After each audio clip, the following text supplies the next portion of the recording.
Praise to the lord. ఈరోజు దేవుడు మనకిచ్చినటువంటి వాగ్దానం ఏంటంటే, లూకాసు వార్త 19వ అధ్యాయము 9వ వచనం. నేడు ఈ ఇంటికి రక్షణ వచ్చి ఉన్నది. ఆమేన్. నేడు మన ఇంటికి కూడా రక్షణ వచ్చి ఉన్నది. ఆమేన్.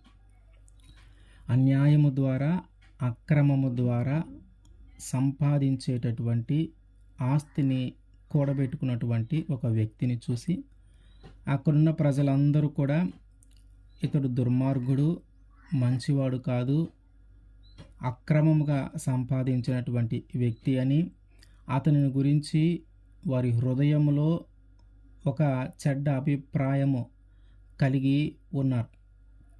అయితే ఆ వ్యక్తి యేసుక్రీస్తు వారున్నటువంటి ప్రాంతములోకి వచ్చాడని తెలిసి యేసుక్రీస్తు వారిని చూడాలని ఆశపడ్డాడు.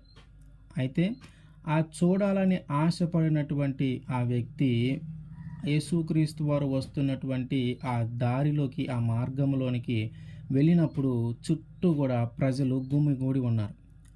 ఈయనేమో పొట్టివాడు.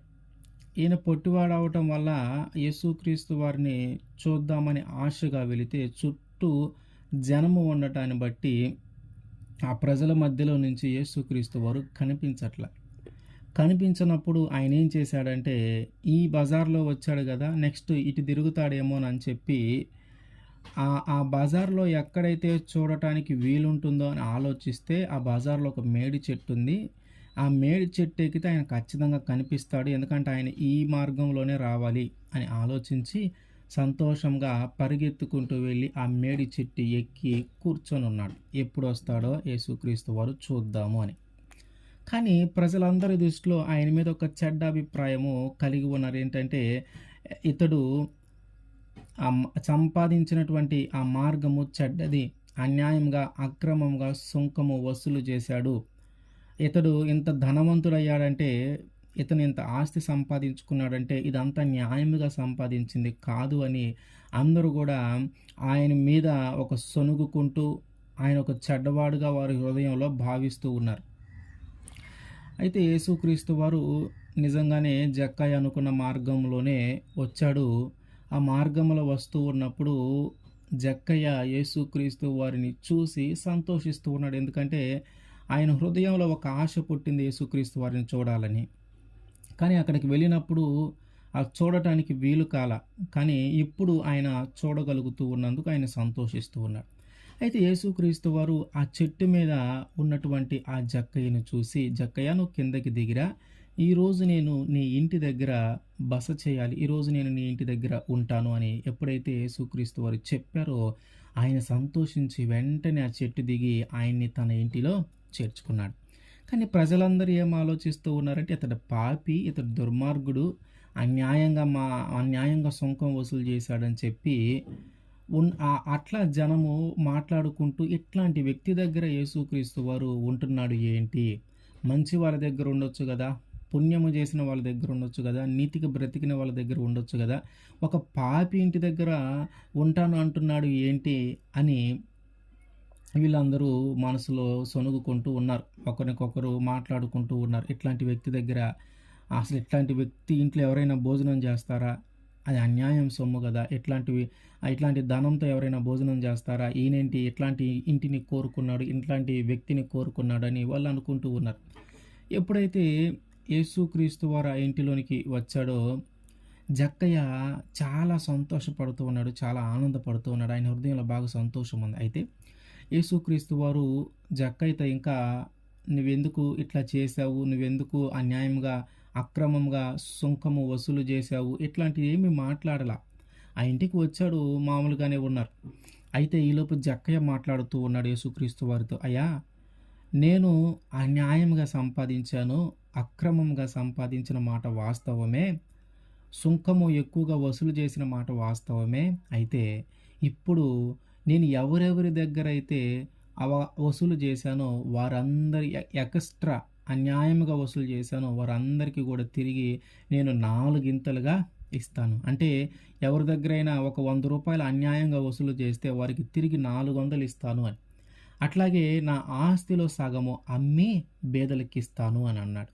యేసుక్రీస్తు వారు మాట్లాడలా. అంటే నువ్వు ఇట్లా చెయ్యి, నువ్వు ఎవరెవరి దగ్గర అయితే వసూలు చేశావో అన్యాయంగా వాళ్ళకి తిరిగి ఇవ్వు, నీ ఆస్తి సగం అమ్మి బీదలకి ఇవ్వని యేసుక్రీస్తు వారు ఏమీ చెప్పలా.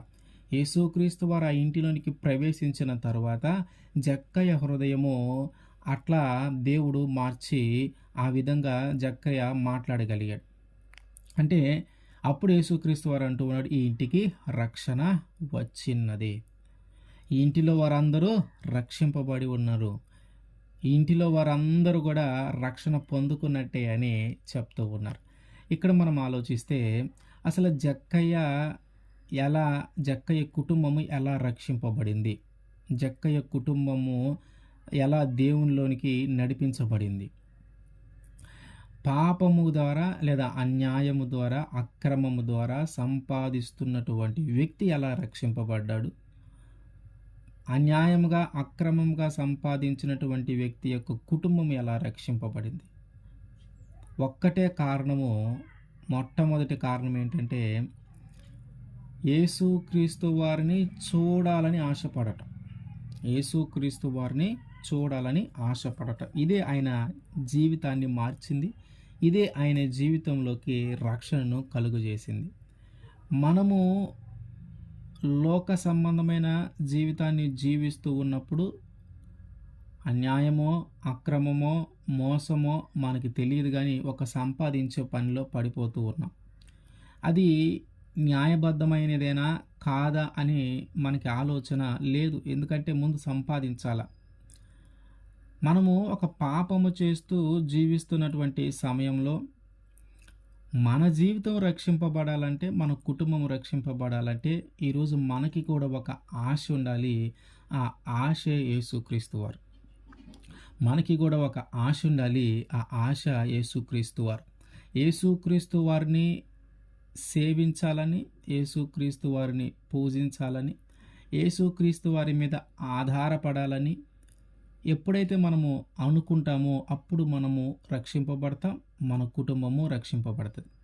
యేసుక్రీస్తు వారు నా పాపమును క్షమిస్తాడని, యేసుక్రీస్తు వారు నన్ను తిరిగి పవిత్రంగా మారుస్తాడని, యేసుక్రీస్తు వారు నా పాప ఫలితము, నా పాప భారము నా మీదకి రాకుండా చేయగలడని, యేసుక్రీస్తు వారు నా కోసము మరణించి తిరిగి లేచాడని, ఎప్పుడైతే ఇట్లాంటి వ్యక్తిని అంటే ఇట్లాంటి దేవుణ్ణి మనము పూజించాలని అనుకుంటామో, మనము మన రక్షకుడుగా అంగీకరించాలని అనుకుంటామో, ఎప్పుడైతే ఈయన ద్వారా రక్షణ మనము పొందుకోవాలని ఆశపడతామో అప్పుడు మన కుటుంబము రక్షింపబడుతుంది, మనము రక్షింపబడతాం. అయితే ఆయన యేసుక్రీస్తు వారిని, జక్కయ్య యేసుక్రీస్తు వారిని చూడాలని ఆశపడి త్వరగా ఆ బజార్లోకి వెళ్ళినప్పుడు, ఆ రోడ్లోకి వెళ్ళినప్పుడు, ఆ మార్గంలోనికి వెళ్ళినప్పుడు, కానీ వెంటనే యేసుక్రీస్తు వారిని చూడటం వీలు కాల. వెంటనే యేసుక్రీస్తు వారిని చూడటం వీలు కాల. ఎందుకంటే ఆయన కొంచెం పొట్టివాడు. ఆ యేసుక్రీస్తు వారి చుట్టూ జనము గుమికూడి ఉన్నారు కాబట్టి యేసుక్రీస్తు వారికి కనిపించల. కానీ కనిపించలేదు కదా, నేను ఒక ప్రయత్నం చేశాను కనిపించలేదు కదా అని చెప్పి వెళ్ళిపోలా. ఎట్లాగైనా యేసుక్రీస్తు వారిని చూడాలని అని మళ్ళీ సంకల్పించుకుని ముందుకు వెళ్ళి చెట్టు ఎక్కెల్లా ఆ ప్రయత్నము చేశాడు.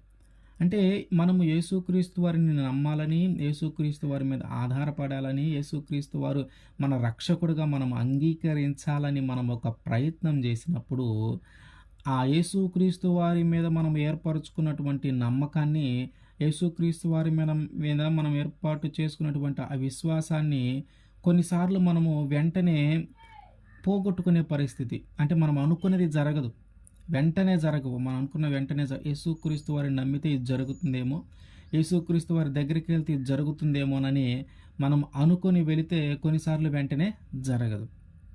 కానీ ఆ వెంటనే జరగకపోయినను తిరిగి మళ్ళీ ఎట్లా అయినా సరే యేసుక్రీస్తు వారు ఇస్తాడు, యేసుక్రీస్తు వారు రక్షణ దయచేస్తాడు, యేసుక్రీస్తు వారిని సేవిస్తే, ఆయన మీద ఆధారపడితే నా మార్గము ఖచ్చితంగా సారళము చేస్తాడు అని మనము ఇంకా విశ్వాసముతో, ఇంకా నమ్మకంతో, పట్టుదలతో కానీ మనం ముందుకు వెళితే ఖచ్చితంగా ఆయన మన ఇంటికి కూడా రక్షణనిస్తాడు.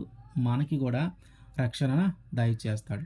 అంటే యేసుక్రీస్తు వారిని చూడాలని ఆశపడి ఒక అవరోధం ఎదురైనను తిరిగి మళ్ళీ తనని తాను బలపరుచుకొని యేసుక్రీస్తు వారిని ఖచ్చితంగా చూడాల్సిందే అన్న దృఢ సంకల్పంతో ఆయనకు ముందుకు వెళితే యేసుక్రీస్తు వారు ఏం చేశాడంటే సాక్షాత్తు ఆయన ఇంట్లో ఉండటానికే ఇష్టపడ్డాడు.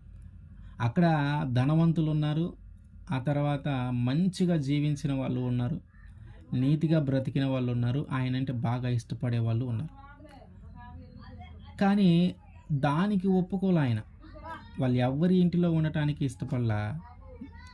ఒక పాపి అనేటువంటి వ్యక్తి, ఒక అన్యాయంగా సంపాదించినటువంటి వ్యక్తి ఇంటిలో ఉండటానికి ఇష్టపడాడు. ఒక్కటే కారణం, యేసుక్రీస్తు వారిని చూడాలని ఆశ. ఒక అవరోధం ఎదురైనా దాన్ని వదిలిపెట్టకుండా తిరిగి మళ్ళీ యేసుక్రీస్తు వారిని చూడాలని నిలబడ్డాడు. దానికోసము ఆయన అంటే యేసుక్రీస్తు వారిని ఎంత ఇష్టపడుతూ ఉన్నాడో, యేసుక్రీస్తు వారిని ఎంత ప్రేమిస్తూ ఉన్నాడో దేవుడు ఎరిగి ఉన్నాడు. కనుక ఆయన ఇంటిలో బస చేయటానికి, ఆయన ఇంట్లో తినటానికి, ఆయన ఇంటిలో ఉండటానికి ఆయన ఇష్టపడ్డాడు. ఈరోజు మనము ఎట్లాంటి జీవితం జీవించే వారమైనా సరే ఆయన్ని ప్రేమించాలే కానీ ఆయన కోసం నువ్వు ఒక స్టెప్ దిగాలే కానీ ఆయన మన కోసము ఇంకా ముందుకు వస్తాడు. ఆయన కోసం మనం ఒక అడుగు ముందుకేస్తే ఆయన మన కోసము 4 అడుగులు ముందుకు వేస్తాడు. కాబట్టి మన జీవితం ఎట్లాంటిదైనా సరే ఈరోజు నీకు ఒక రక్షణ కావాలంటే, ఈరోజు నీ కుటుంబం రక్షింపబడాలంటే నువ్వు ఖచ్చితంగా ఆయన మీద ఒక ఆశ పెట్టుకుంటే, ఆయన్ని ప్రేమించాలని, ఆయన రక్షకుడని, ఆయన నన్ను రక్షిస్తాడని, ఆయన నా జీవితాన్ని మారుస్తాడని ఒక ఆశ పెట్టుకుంటే ఆయన ఖచ్చితంగా నీ జీవితాన్ని మార్చి నీకు నీ కుటుంబానికి రక్షణ దయచేయగలడు. ఆమేన్.